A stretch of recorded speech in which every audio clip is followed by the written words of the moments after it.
It's time to even things out with the good with the bad. You know, to to balance to make a universal balance. We need to not only talk about the good things we had this year, but also we have to acknowledge the bad things that we had with here. So let it be known that I didn't exactly hate this year when it's about movies because honestly I kind of became a little bit smarter on skipping some of the stinkers. Although that doesn't mean that I did manage to not complete a list because I did. I managed to complete the list of the worst movies that I have seen this year. I mean, I did this. Here it is. And honestly, how can I say it? Some of the stinkers that I did skip, for example, there's this samurai dog that I wanted to watch it, but unfortunately, unfortunately, or maybe luckily, I I had some personal business that didn't let me, and so that one I managed to skip. I also was wise to skip the Robert Zemeckis Pinocchio. Even though I did watch the Russian Pauly Shore Pinocchio, that was on DVD. That was on DVD, so I skipped it. But back to the Robert Zemeckis Pinocchio, I was wise enough to not watch it because first of all, I don't have Disney Plus, and why would I spend money to watch that stinker?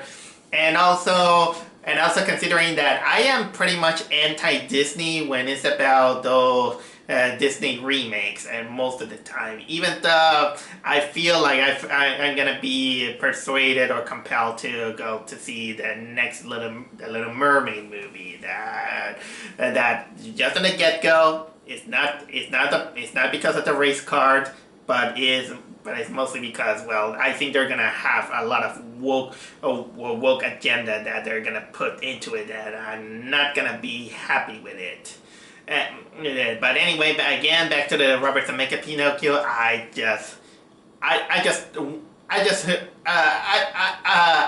This one could, if I had the honor to watch that movie, that could easily be on the top of the list because I've seen clips of it. And my God, it only took a clip to know that this movie's awful. So let's put it on the golden number one list. That Pinocchio would have been higher on the list if I watch it.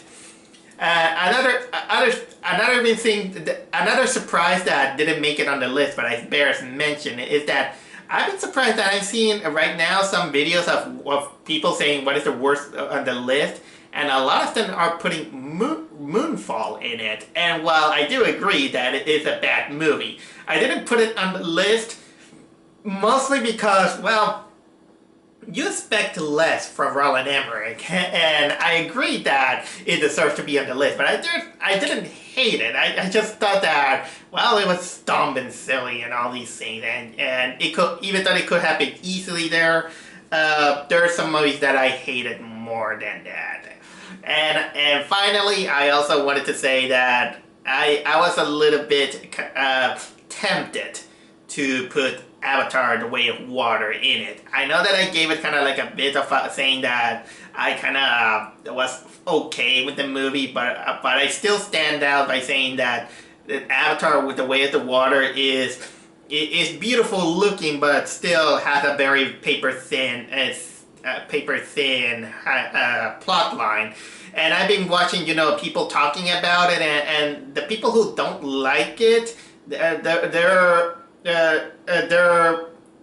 what they talked, it actually kind of began to make sense that how this movie doesn't deserve too much praise about it.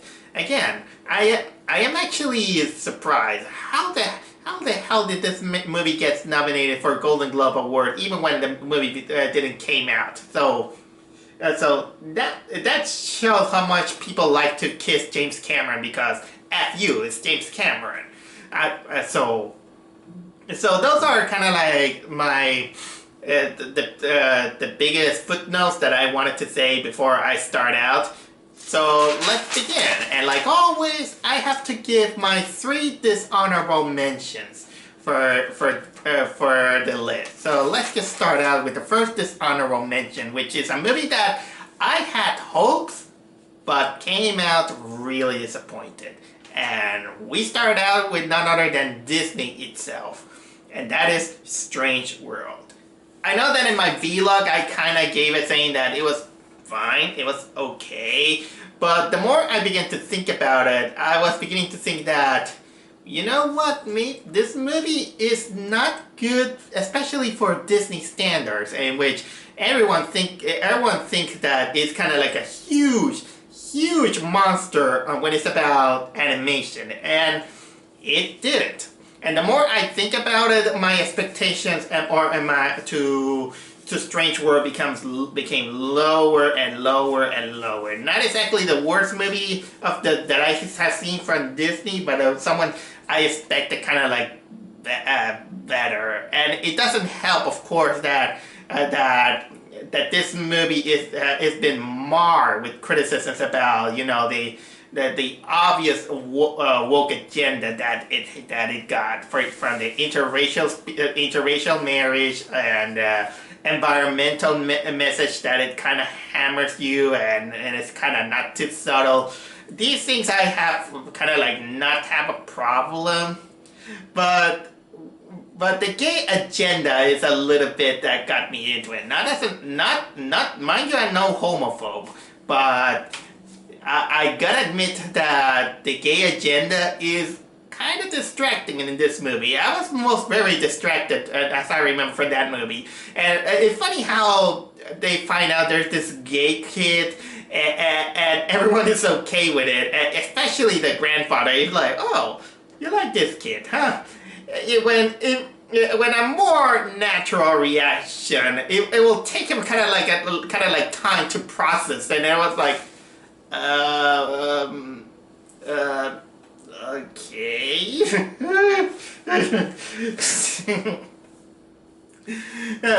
Okay, but that's not the.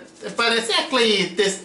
That isn't exactly the reason why we went to my dishonorable mentions. The plot was of course paper thin, almost like an Avatar movie.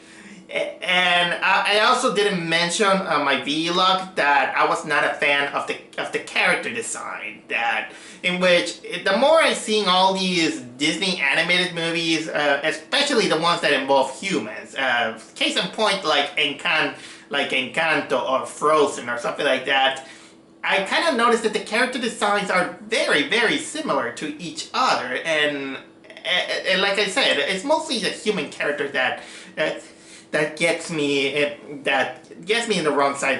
That's not exactly 100% appealing. Mind you, the world that they're in, it's still beautiful looking, but for a Disney movie, I think I expected better.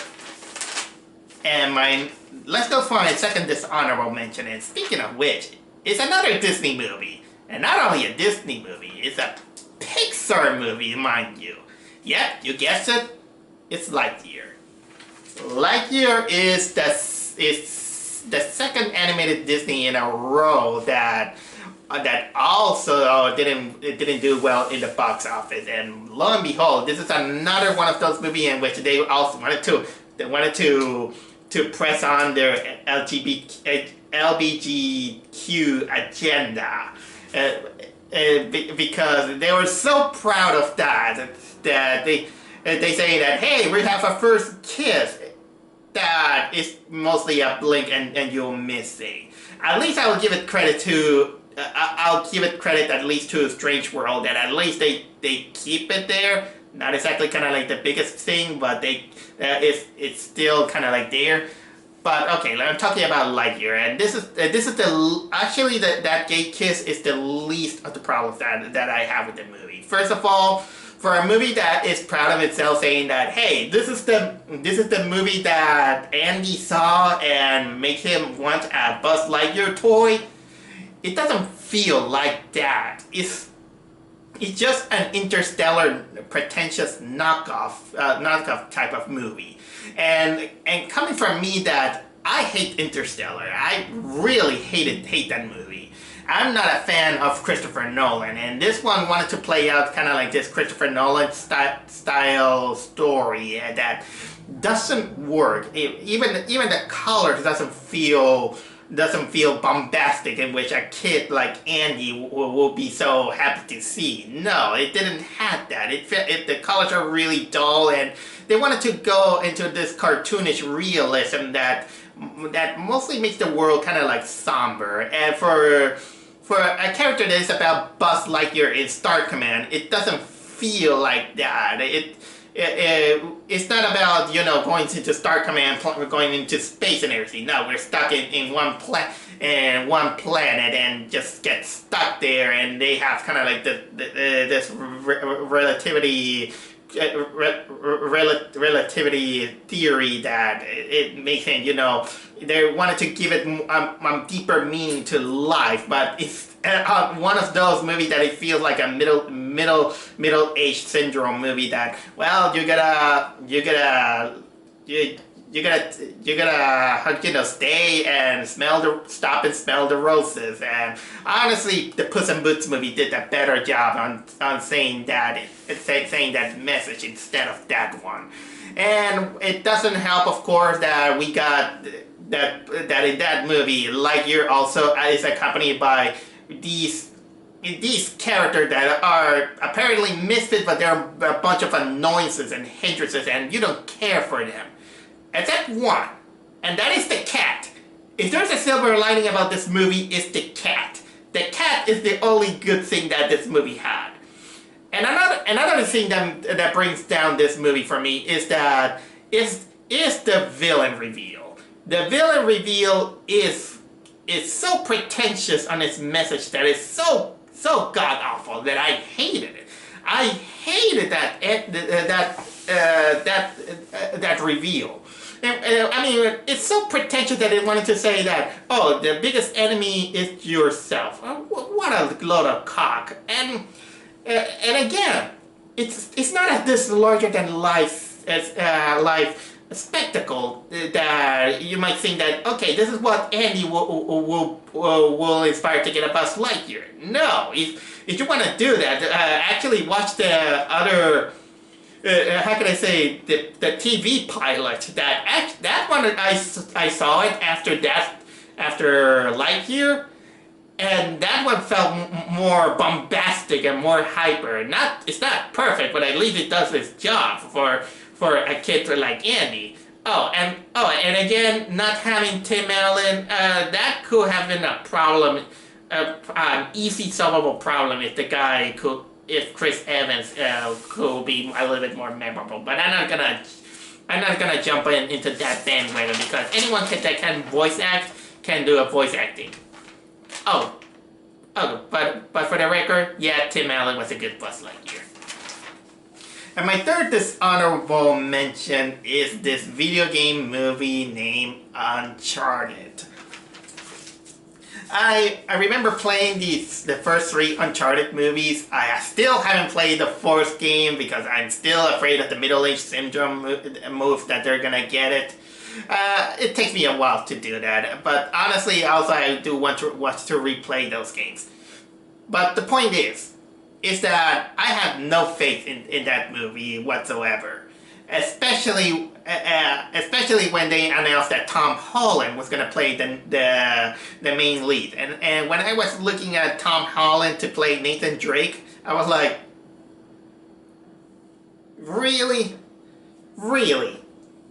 He doesn't look like the Nathan Drake that we expected, and the miscast of this is one of the biggest problems that this movie has, because honestly, Tom Holland doesn't work for an action hero that it smells like testosterone. Nathan Drake, when you look at him originally and how it was cemented to loyalists of the game, we see him kind of like this strong jaw, like an action hero that is kind of like, well, much muscular than Indiana Jones, he's young but still muscular. You see him like kind of like a mountain climber. Tom Holland isn't one of those. He's good at Spider-Man because Spider-Man is more kind of like a smart type character than a brawler. So what was Sony's mind to have him play Nathan Drake? He doesn't look like it. He basically he looks like kind of like a kid. And even if they wanted to say that, oh, that's a younger Nathan Drake, no, it doesn't even work. It doesn't even have the chemistry with Mark Wahlberg, who plays Sully. And Sully's supposed to be an older guy, and I think they added the mustache at the end only because many people complained that he didn't have the mustache. And besides that, it's still a flat and boring action movie that it just go there, just go into that, and my God, and now I remember that the audacity of this movie, that one of the puzzle pieces of that they have to go is inside a Papa John's pizza. No, seriously, is it a Papa John's pizza? I think they just did this only for, how can I say, advertisement, to get advertisement money. It's as bad as Man of Steel with their IHOP. That's how bad it is. But for an Uncharted movie, it's really lackluster, and it kind of cements itself again why video game movies still have this unfortunate curse that they're gonna be bad. I mean, again, I do like the Sonic the Hedgehog movies, but even those had their problems, James Marsden. But either way, Uncharted didn't live out the impression that I needed. It was just a flat, bad video game adaptation with a big miscast on the actors. So there, those are my top. Well, not top 3, my dishonorable mentions of the movie. The ones that barely made the top 10. So let's dive right in and let's go with which are the movies that I absolutely hate.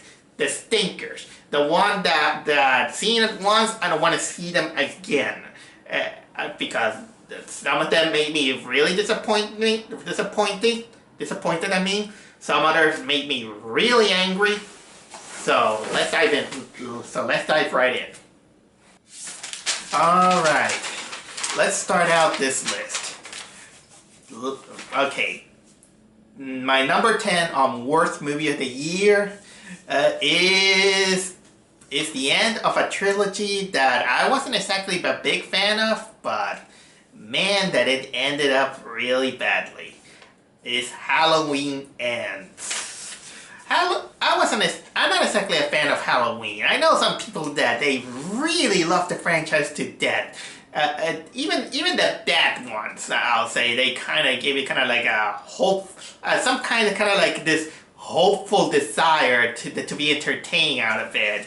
Although I still believe that the Halloween franchise was quote unquote ruined because of the Michael Myers popularity. I mean, because Season of the Witch is totally underrated until they decided to say, hey, let's link Halloween with Michael Myers. And then came out from bad movie after bad movie after bad movie until they decided to bring back the roots of how it fell. And the first movie on this new trilogy was fine. I gave it some kind of, how can I say, slack on Halloween Kills because it was kind of a little bit entertaining to see how stupid it went. And of course, they gave us of course the ever so popular Evil Dies Tonight. I will never forget Evil Dies Tonight. But Halloween Ends. It ended up on the wrong note because They wanted to play out a little bit kind of like a new legacy and a new, and to bring back, they wanted to bring in a new legacy. Kind of like a new Michael Myers with this Corey character. And so, and they wanted to play out cute saying that, well, this is going to be kind of like our season of the witch or something like that. And it even fails on that. First of all, this is one of those movies in which I hated how mean-spirited the movie is. It's so mean-spirited because this is one of those in which I know the message that it was trying to say, but still that doesn't excuse that.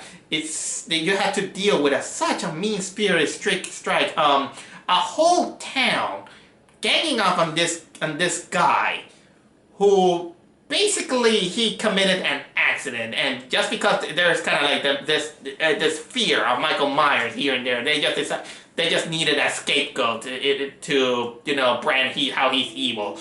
And the inconsistency of, you know, Laurie Strode, in which sometimes she helps him and then she's like, stay away from my granddaughters and something like that. And Michael Myers, the poor that dude is shoved to the side and then overpowered by this Corey kid when he finally decided to have his revenge. But in my head, it was like, this is a town that I wish to see it burned to the ground, especially how horrible they were even in the last movie. Because this, and the only thing that they wanted to make is like, here, let's make, how can I say, let's build up the battle between Laurie Strode and Michael Myers, and they show it in the trailers, and they have no mention of this Corey kid, and even that part really felt underwhelming. It's kind of like this joke in South Park, you know. There was this 2 episode called Cartoon Wars. And there was kind of like this big joke in at the end of the first part of the episode in which they're gonna have a big bombastic battle between Cartman and Kyle.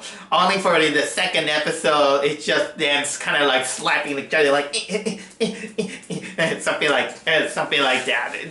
That's how it felt. So overall, I will say that Halloween Ends it's a good starter for my worst movie of the year at number 10.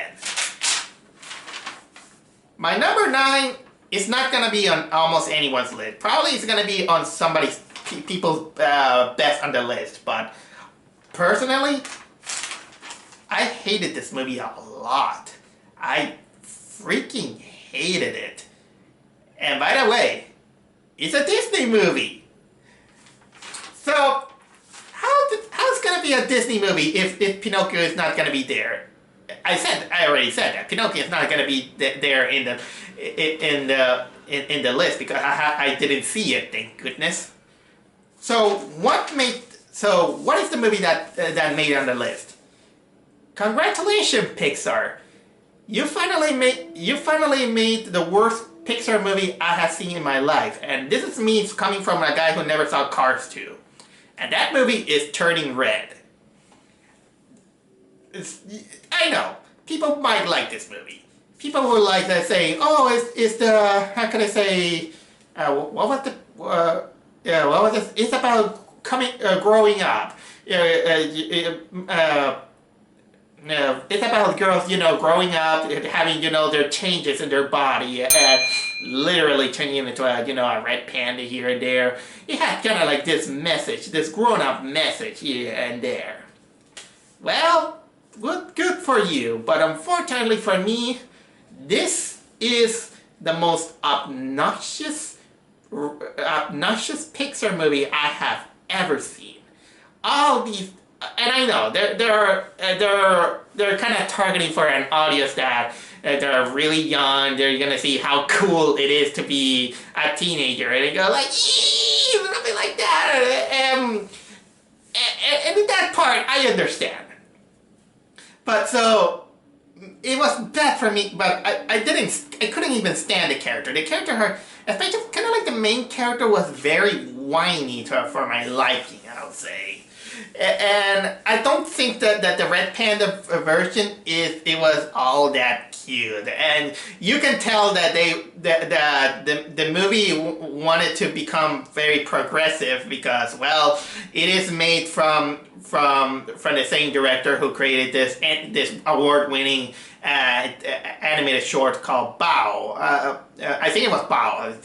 You know, the creepy one in which the mother eats the child. Well, the child was made of a dumpling, but still, I still consider that it was heartwarming, but at the same time, it was really, really, really creepy. Creepy, creepy at least to laugh about it. But back to Turning Red, I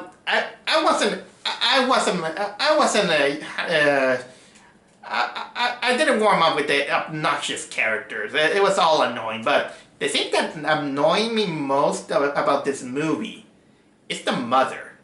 The mother was a total psychopath. I'm surprised that this movie didn't turn her into a full villain, because that mother is on par as villainous as a villain as, like, how can I say, the mother from Tangled. That's how horrible of a mother she is. You know, she's kind of like stalking, overprotecting her daughter, and they wanted to make, they wanted to make her an illusion that, yeah, she has also a bad, how can I say, she has also kind of like a bad relationship with her mother, and then they kind of turn it kind of turns into a kaiju battle at the end, in which it kind of is a little bit disrespectful to a mother, but at the same time, that mother was a total monster. A total monster that she refused, to acknowledge here and there. And this is a mother that I was begging to not have any forgiveness. This is a mother that should have been in jail. But unfortunately, Disney always wanted to find out a way to find forgiveness. And it's a good message, but I think we had enough character that we're trying to have forgiveness here and there, and they do. Even the punishment for the mother felt like, how can I say, I felt like it was a little bit soft. Even though I talked with a relative talking about it, and she's like, it's still harsh. It's still harsh. It's still fair, the punishment here and there. Okay, whatever, but still, I wasn't very keen into it. Oh yeah, and the bulk about the movie just having a line that say, "My red panda, my choice."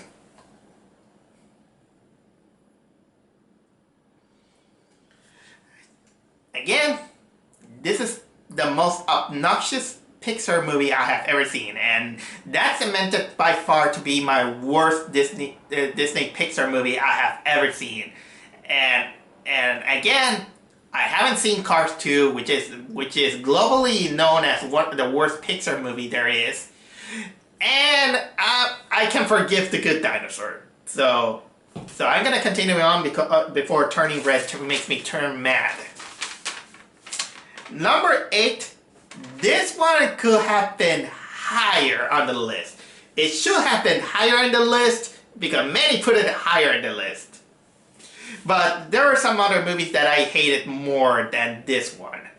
So get ready because it's Morbid time with Morbius. Morbius. Ever since day one, from the trailer that it shows, I had no faith in this movie. And it was whole because of the pandemic. But again, no faith. I was not exactly a fan of the Venom movies. I still hate the first Venom movie. I gave some slack to the Carnage movie, but the Morbius had no excuse because, my God, when it came out, it was such a bore fest that I saw it coming. This is something that is happening with a lot of vampire movies. And this one technically is a vampire movie. Man, that I didn't really like it. We got this character who gets his powers like a vampire.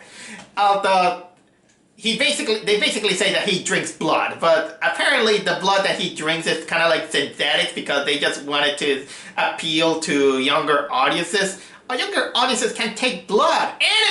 There's blood in anime, even for little kids. Except for a few of them, but still. Kids watch One Piece and One Piece have blood. And the pacing is so much of a slug that it takes a while to have things coming. And let's not forget that we have the dry acting of Jared Leto. Poor Jared Leto. What is wrong with him? It's like everything he touches turns into shit. Many people say that House of Gucci was, I think it was in House of Gucci, and people didn't like it. I didn't even like him as the Joker. He basically ruined the character. And now here he is trying for the MCU and still fails. And of course, there's the line, of course, that made it popular, morbid time.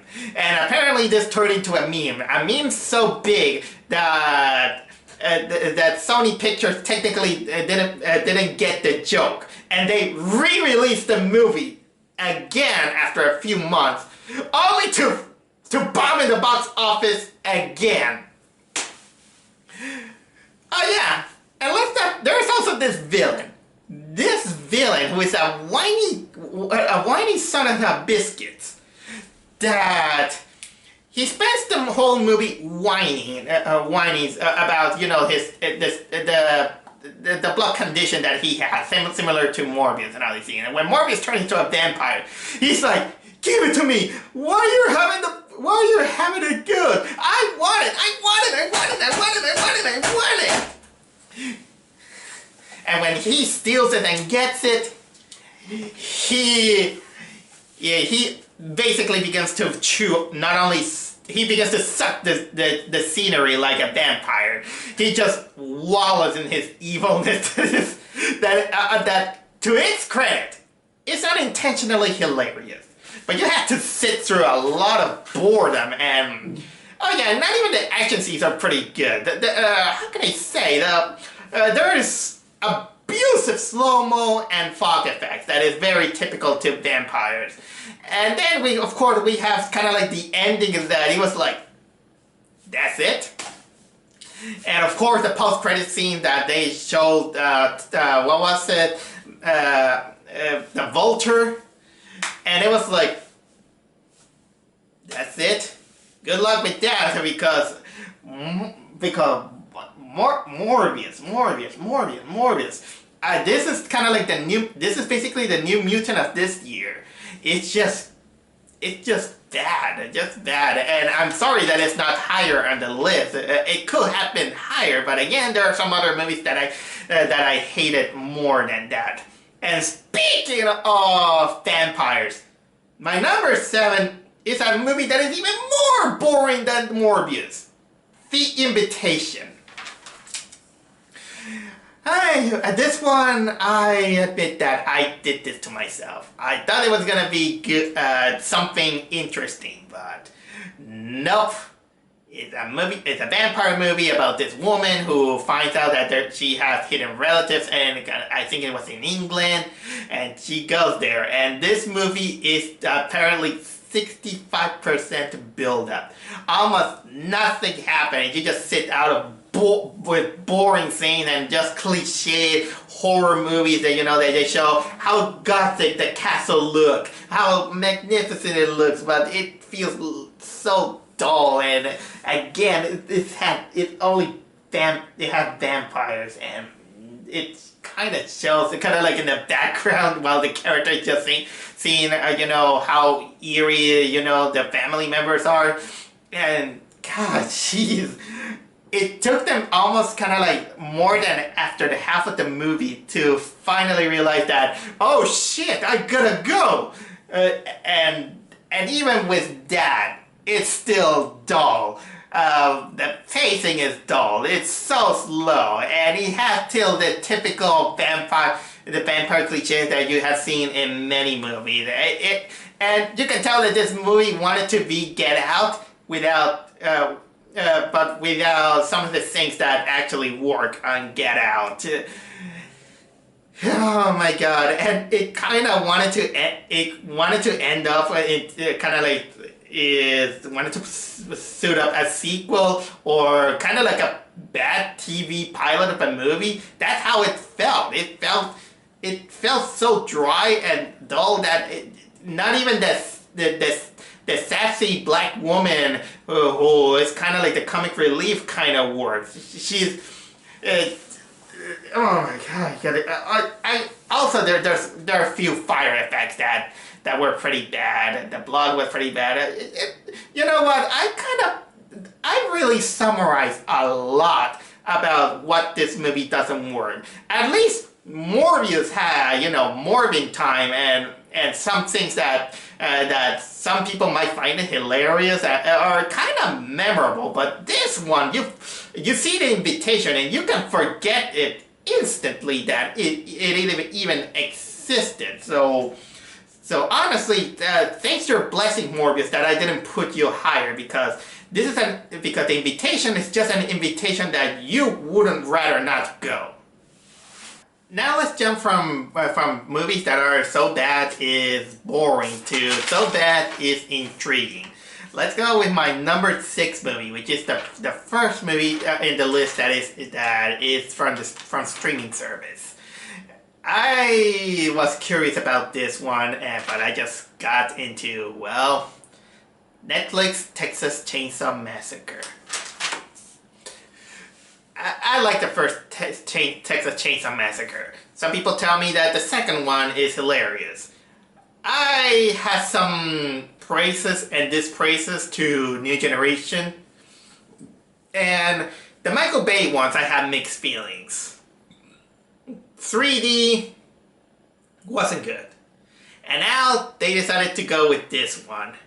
And man, I'm kind of glad that it wasn't shown on theaters because my god, this movie was, well, in a way, intriguing, and I can see why a lot of people kind of like they get mad because it really wanted to go with woke points because they wanted to incorporate that some of the characters that are there are basically hipster, new wave hipsters that they just go into it, and they make them as unlikable as you could, just to wanting them to get them killed, of course.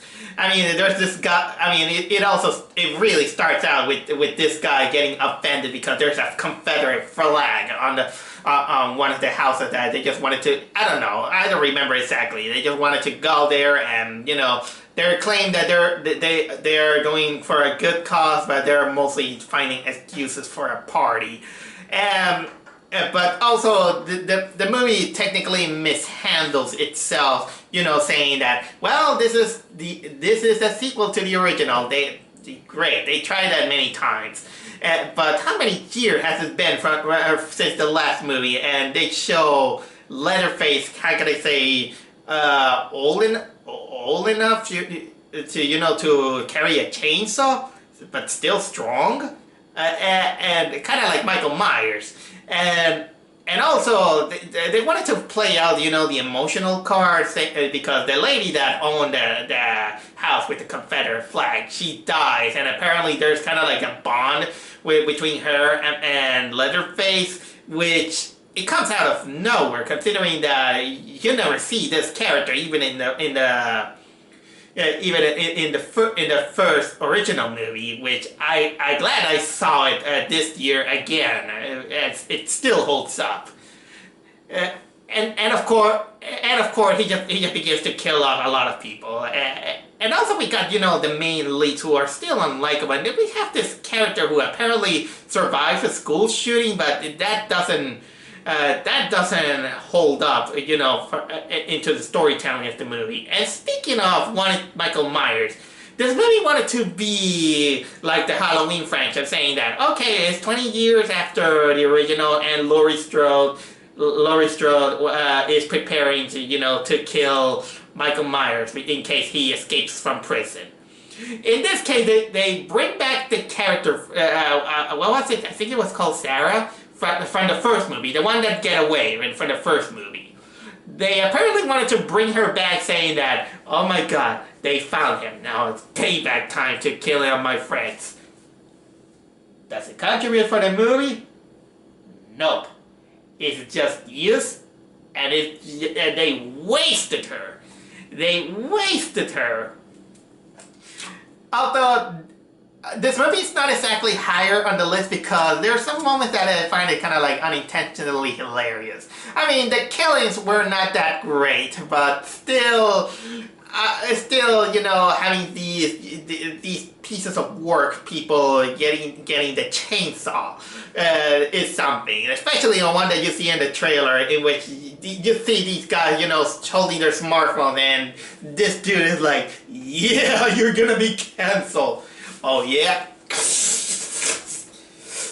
Yeah, actually that was kind of like the biggest highlight of this movie, and also the ending. The ending has they wanted to imitate the first movie, but I was like, I just gave a desperate laugh, I'll say. But I know a bad movie when it's a bad movie, and this one it was terrible enough to make it on the list.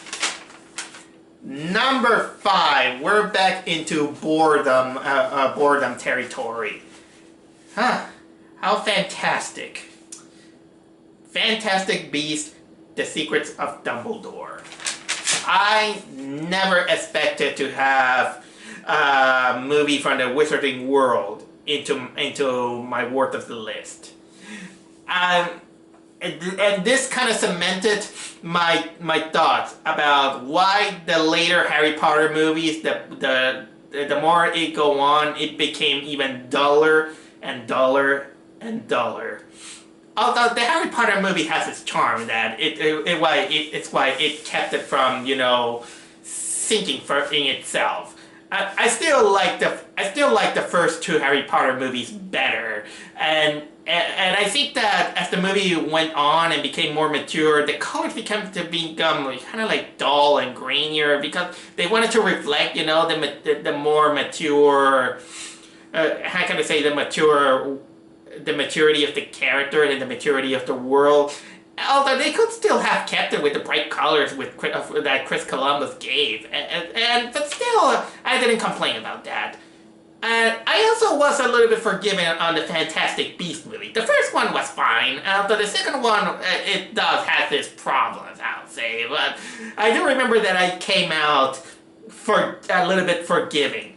But years later, I kind of forget that these movies even existed, and lo and behold, we got The Secret of Dumbledore, and boy, it was boring as hell. I hated this movie so much that I was just sitting like,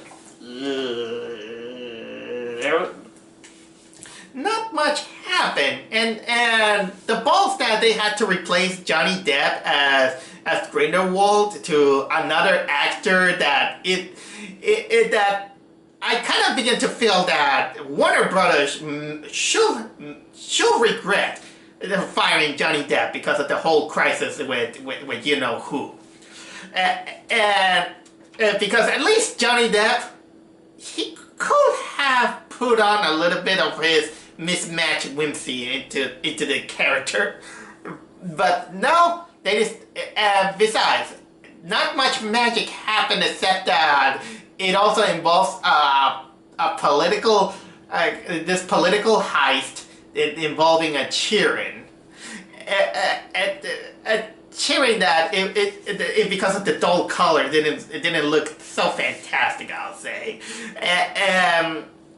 The only chuckle that I gave about this movie also is Eddie Redmayne, you know, going like this with those creatures, which is kind of like the closest thing to to something exciting, I'll say, in his moments. And they kind of wasted the subplot with Jacob and his girlfriend. And they wanted to make it more powerful and make it Jacob more, how can I say, important. But they didn't. They wasted, and they just decided to have, this political conflict that also involves Albus Dumbledore's secret with Grindelwald. Oh, and by the way, the secret is not so secret. The secret is that they're both in love, and homosexual love. And still it's boring. Boring. And not even the climax was exciting. It was just boring.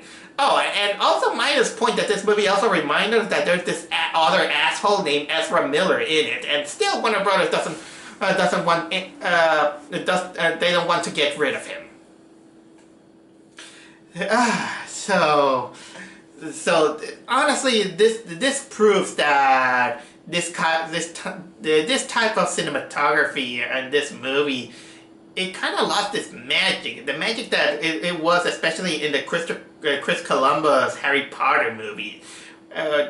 It's sad. I still love the world of Harry Potter and its wizarding world. It could do a lot of things good and make it more magical. But sorry, but this one lost its magic. And my number 4. This one I actually legitimately hate. Hate, and it's just number 4. The other 3 I still hate, but my number 4 is just a big pile of shit named Jurassic World Dominion. I hated this movie. Oh my god. And I can't believe that there's people defending them. And for those who are defending them, I want to tell them, you're wrong! You're 100% wrong! You're just there because you just love the first movie and you just don't want to admit that it sucked!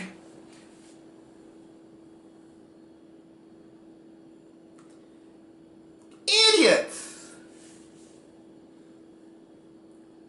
And it's bad enough that it's a sequel from an equally terrible movie that I also kind of hate, and I'm talking about Fallen Kingdom. Look, the first Jurassic World, I get that it could be a popcorn fling. I'm very forgiving on that one. Jurassic World Fallen Kingdom 2, no. That had this piece of shit girl who released the dinosaurs into the world because they're just like me. Remember that I saw this movie called The Good Dinosaur, and there's this moment in which the dragon gets shut down, and then the kids kind of take pity of them, and they're just saying that they're orphans. He's an orphan, just like us. It's the same kind of excuse that they gave out in Fallen Kingdom, and I hated that girl. I hated that girl so much that I'm usually up against, I usually praise, some cynicism to the world because, well, humans are pieces of shit and seeing the world, burn to the ground is they're kind of hilarious for me. Thank you, Roland Emmerich, with your stupid movie. But this girl has showed that she no remorse of her consequences, and then Jurassic World Dominion came out, and the first thing I wanted is to have this girl die a miserable death. But no, we can't have kids die.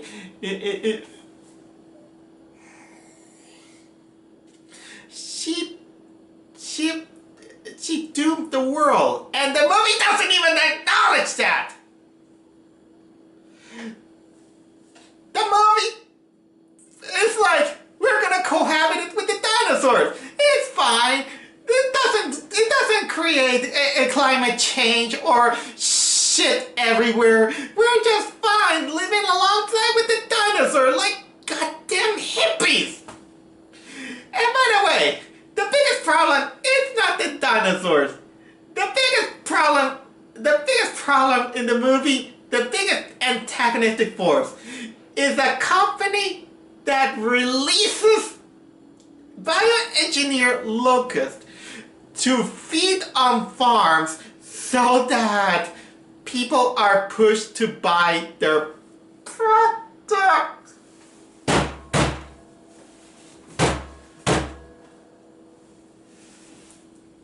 I'm sorry, but the more I think about it, I think this movie should have been higher, but it's too late. I already made the list.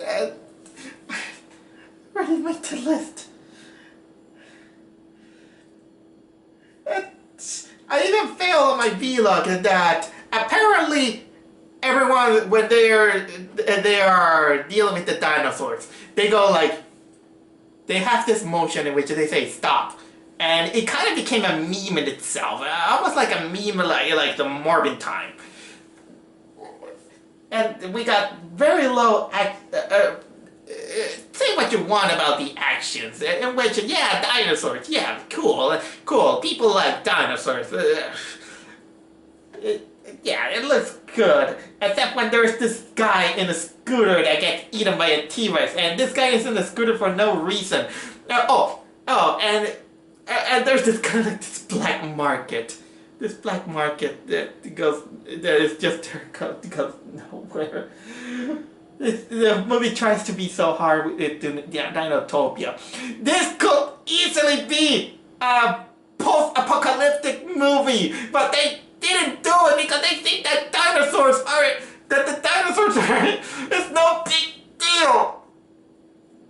And again, that god-awful girl, she becomes worse. This ungrateful bitch that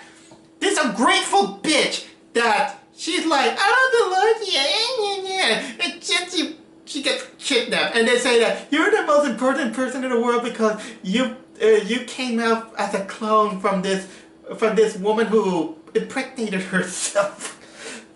But no, this girl, I hated her. She's basically the main reason why I hate this movie, and I'm sorry that I didn't put it higher. God damn. The people who like it are wrong! Fuck Jurassic World Dominion!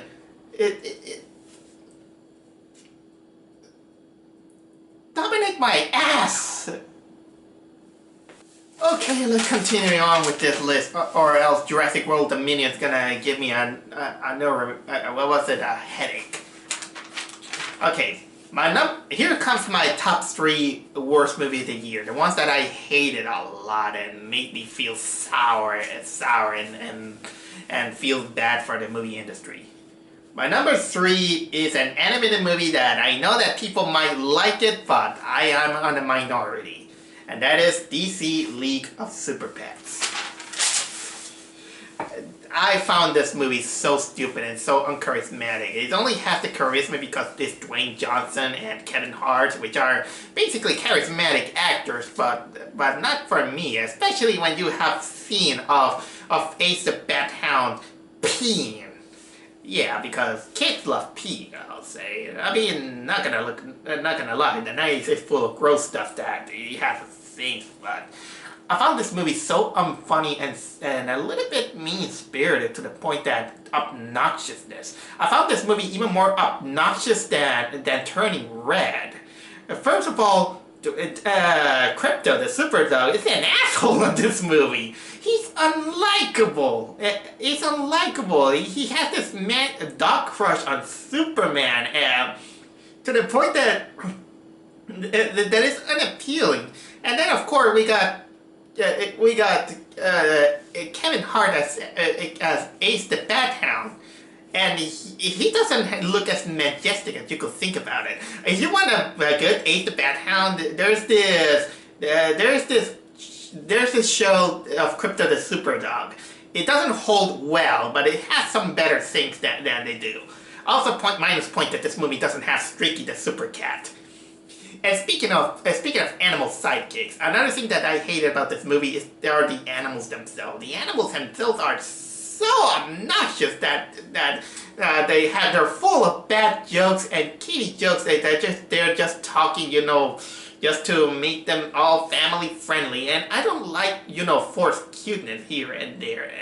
And it's just a movie that is wallows itself. It feels so proud of the DC universe that they just engorge themselves out of saying, "Hey, look how the DC universe looks like," and this movie lacks dignity about it, and it doesn't help that it even has a kind of like this lame villain who also has kind of like this man crush to this animal crush, I would say, to Lex Luthor. That's right. Practically nothing worked with that movie for me. And I want to put it shortly, but this is not how I compelled to see a good animated movies for families. If you want something funny, I mean, I can even suggest you, the Minions movie, because at least the Minions are created to be annoying, but at least the Minions also talk gibberish, which kind of increase their appeal. This one, you have these animals just kind of being smartasses and so obnoxious. I especially didn't hate it, the pig. The pig was so talkative that she's like, "Oh my god, oh my god, oh my god," and always, and also the movie felt like it falling in love with Gal Gadot. That the pig that talks wonders about Wonder Woman here and there. Oh, and let's not forget that we have the worst design of Cyborg ever, with a half afro. Yeah, what a nice joke.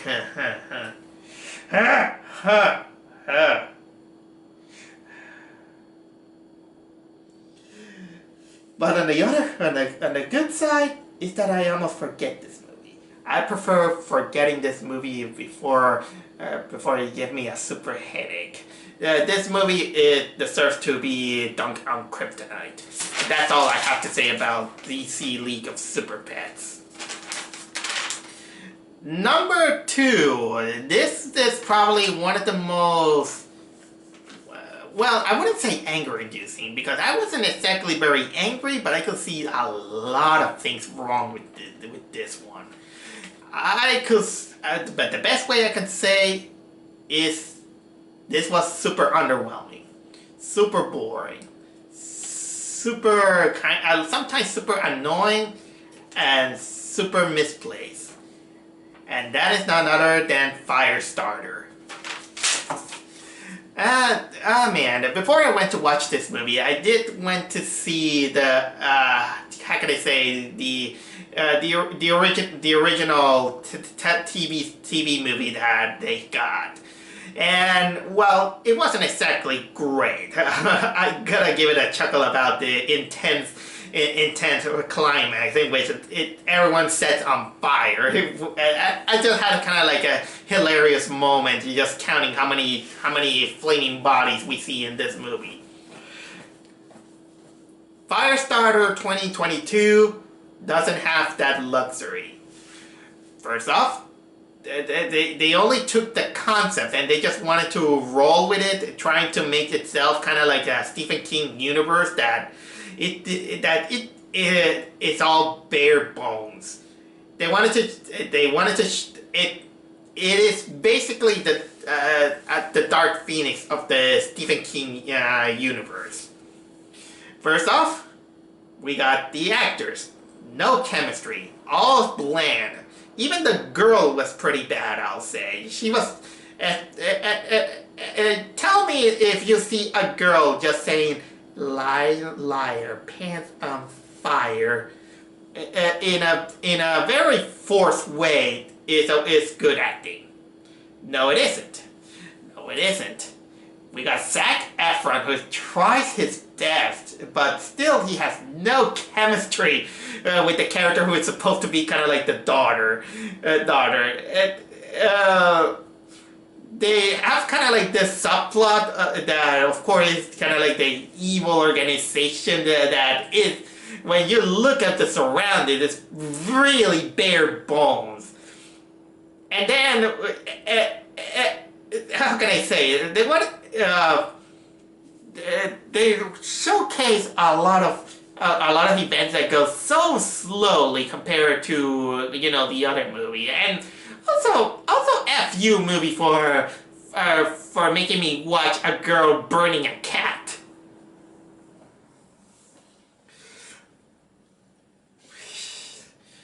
Then not enough fire is there. It takes at the second half. It kind of takes its creative liberty, in which basically there is this. How can I say? We get, of course, kind of like the climax in which the girl burns everything. Even she burns kind of like the character that she gives out, kind of like this gender swap character that gives this obnoxious, cringe-inducing line in which it's like, "You're gonna be a superhero." We get the climax of people burning. It is not as exciting as the other one. We also didn't get the comeuppance of the character who is supposed to be the villain of the story, because in the villain of the story, in which in the original TV movie, the one that plays by George C. Scott, it's kind of like this guy who also has to have kind of like telekinetics power here and there. This one, despite that they made him the murderer of the mother, apparently they wanted to make him kind of like this surrogative father in a way. And then when the movie kind of like ended with the guy, picking the girl, and the girl accepting and saying like, "Yeah, you might kill my mother, but I still forgive you," in a way, without saying. And then the movie ended, and we were like, what? I was mesmerized, in which the ending felt like it didn't deserve that ending. It felt like incomplete. And then I looked to the guy who was sitting next to me, and the guy that was bad. That was so bad that it bore me to tears. And this movie kind of made me reevaluate if Stephen King is a good author. It made me reevaluate that. Is he a good writer? Because honestly, many people tell me that Firestarter isn't exactly a good book.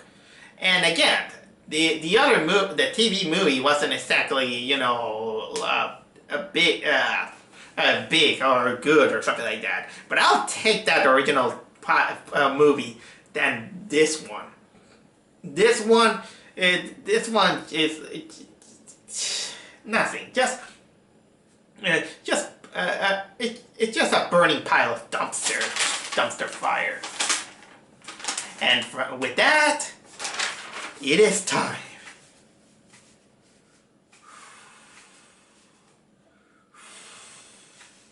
My number one movie that take it the stinker of the year. All these movies were bad. And it took me a hard time to think which movie is bad. The more I think about this movie, it made me so angry. It made me so angry that let's say that I don't hate it as much as the Tom and Jerry from last year, but it still leads on showing the cynicism of Hollywood, especially one company. How full of themselves they are, how they cash in on the nostalgia, and to make something so cynical, so heartless.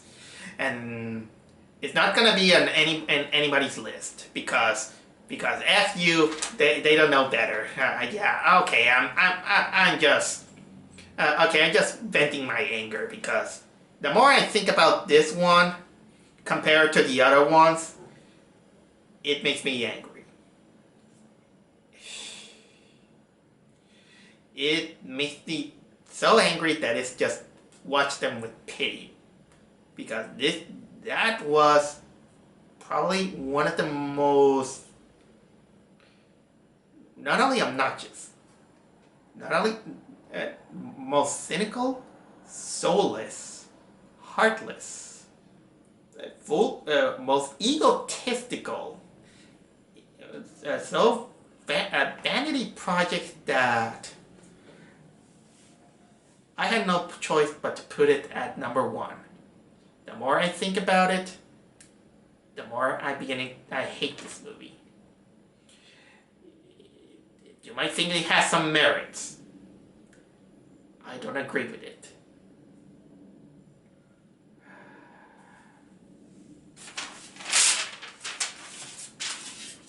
My number one worst movie of the year is Chip 'n Dale Rescue Rangers.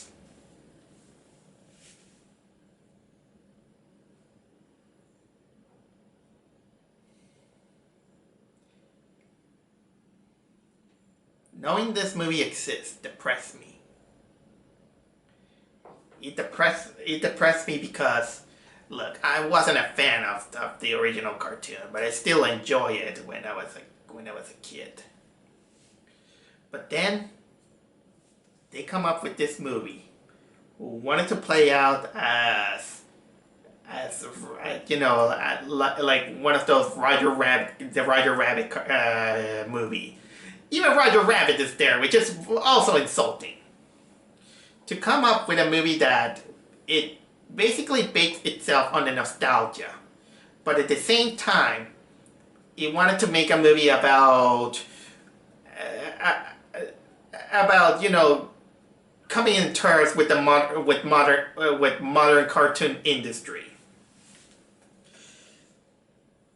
And to kind of like accept it, and even to kind of like accept a revival, and it wanted to play itself cute and so funny by saying that, hey, we're clever, we're clever. Look how ugly we look.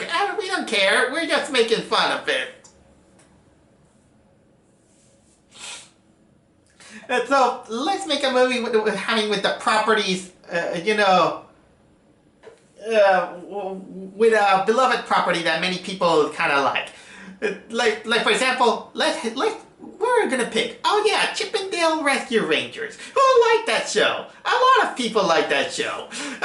Let's pick up Chip 'n Dale, and have them go into a mystery to search for Monterey Jack, who disappeared for the whole movie, kind of dismissing the Chip 'n Dale Rescue Rangers, motto. I mean, we don't have the original voice actress anymore.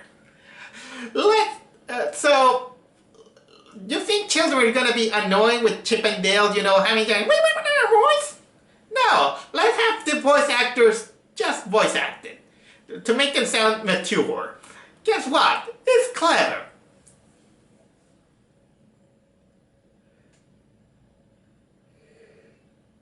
To showcase how clever we are about about our movie industry. Let's have one of the chipmunks get to the flow of technology and make him through CGI. Horrible CGI. Oh, but it's not as bad as Ugly Sonic. Remember that meme?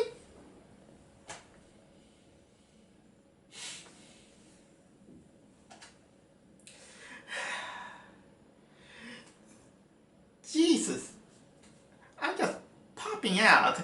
How much I hated that movie, and so much mean-spiritedness the movie has, and so the goals of Disney calling itself kind of like saying a family-friendly movie, and lo and behold, you got all these Easter eggs in which it's kind of like a trap. It's a trap to have all these Easter egg characters. You're saying that, hey look, we remember this guy, remember this guy. Also a hint, Disney.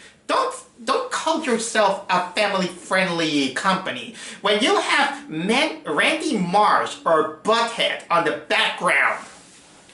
I mean, I wouldn't have minded, but don't call yourself a family friendly. Don't call yourself family friendly when you have these characters like there. Just call yourself an animation company, and I will have accepted it. Accepted it. Oh yeah. Also points to the mean spiritedness. Also, the really suspicious move of having Peter Pan as the villain, and they gave him kind of like a backstory that's curious enough. It reflects on what happened to the real actor who played Peter Pan. When I investigated about it, it kind of felt suspicious and so mean-spirited move that, and the way how it ended is just sad. It's so sad. It's sad.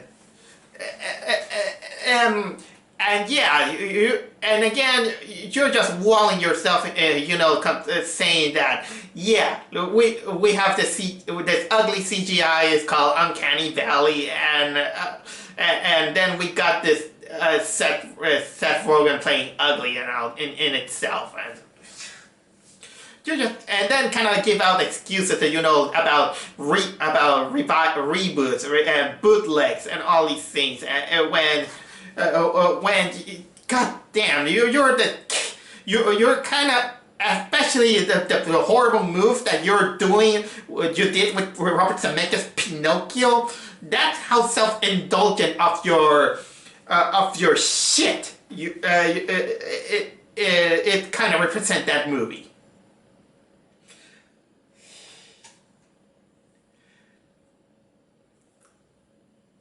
Oh yeah, and by the way, you furries, Gadget married with Zipper. Out of nowhere. Letting you know that.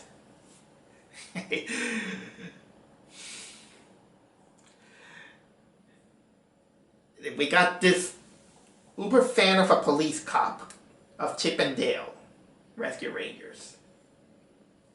She was bland as hell. And comes up, with this run-of-the-mill, how can I say, backstory, which is not as good as Carl Winslow in Die Hard. No, it doesn't earn that. She's totally bland in this one.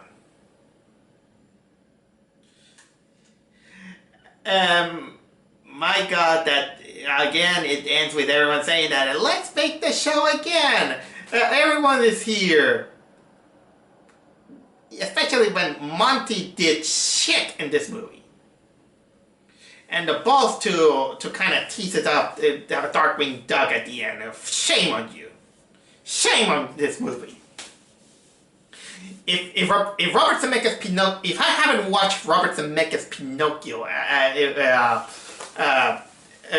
this movie could probably not be there, or probably it could be, but either way, this is kind of like the perfect replacement for Robert Zemeckis' Pinocchio. I freaking hated that movie. It's cynical, self-indulgent, indulgent ego. Not very cute. It didn't. Chip and Dale Rescue Rangers. I prefer to go to a Chippendales than watch that movie.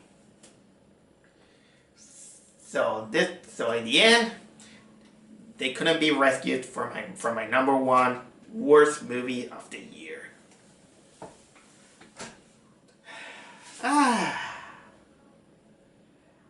was tiring. And come to think of it, I wasn't exactly as mad as Jurassic World Dominion when I talked about Chip and Dale Rescue Rangers, but still, but I had to give it because again, it's mostly for what it represents. But anyway, those were my top 10 worst movie of the year, alongside with their dishonorable mentions. Agree to disagree if you want to. This is a good therapy session to let it all out of my system, and just hope and just hope that the movie industry gets a little bit better next year, considering that there's some others that I still kind of like. I'm still anticipating. To flash forward a little bit. I'm actually anticipating Megan. I really want to watch this movie. Doesn't matter how bad it looks. I'm anticipating that one. There's this Dungeons and Dragons movie that looks like that is hilarious. And as much as I hate Jack Black, I still anticipated the Super Mario Brothers movie. But I'm not gonna hold this one in high expectations because at the end of the day, it's still an Illuminations movie. And considering how Illumination do his humor and all these things, I'm not gonna hold. Whoops. Oh my god, how can I explain this sudden interruption? But the thing is that while I was recording the final part for this video, suddenly my camera turns off. I don't know how it happened with me not noticing it, but it happened, so I'm here recording it to make it up for it. So basically, like I said, I was saying that I don't hold so much high expectation to the Super Mario Brothers movies in order to be prepared to not have any letdown, considering that seeing how the style of humor of Illumination and their way of storytelling in animation, I'm gonna expect what is gonna be expected, but again, let's just see if they prove me wrong next year. But anyway, like I was saying, this is the end of my video, and thank you all for watching. So let's hope for that next year it's gonna get better whether it's gonna be a good movies or bad movies. Either way, they're all experiences that we just love to watch, whether it be the good or the bad ones. So with that said, Happy New Year!